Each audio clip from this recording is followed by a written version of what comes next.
Итгэмжлийн системд илгээгдсэн бүхэл өргөдлүүд маань өргөдөл засанд харагдана.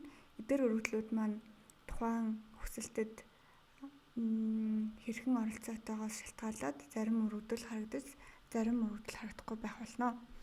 Илгээх зүйн өргөдөл хамгийн нэгдүгээрт хүлээн авах шатыг алхмыг дамждаг байгаа. За дараах 8 алхмыг дамжсны дараа тус өргөдлүүд маань гэрчлэгээ болон гарна. Хамгийн нэгдүгээрт алхам 1 буюу хүлээн авах өргөдлийг хүлээн авах эрхтэй хэрэглэгч маань тухайн өргөдлийн хөтөлбөрийн дугаар дээр дараад хүлээн авах товчийг дарна. За хүлээн авах тогтоо буцаах шалтгаангүй бол хүлээн авах товчийг дардаг. Хэрвээ буцаах юм бол тайлбараа бичээд буцаана. За хүлээн авсны дараа тухайн өргөдөл маань хүлээн авсан төлөвтэй болно. Дараагийн алхам бол хуваарлалт. За хуваарлалт хийх эрхтэй хэрэглэгчид маань тухайн өргөдлийн жагсаалт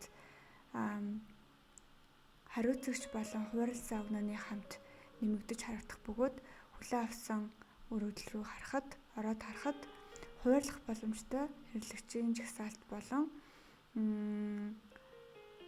хуваарлах товчоор хамт харагдаж байна. За тухайн өргөдөл дээр хэн ажиллах вэ гэдгийг нэгийг нь сонгоод хуваарлах товч дээр дарах болно.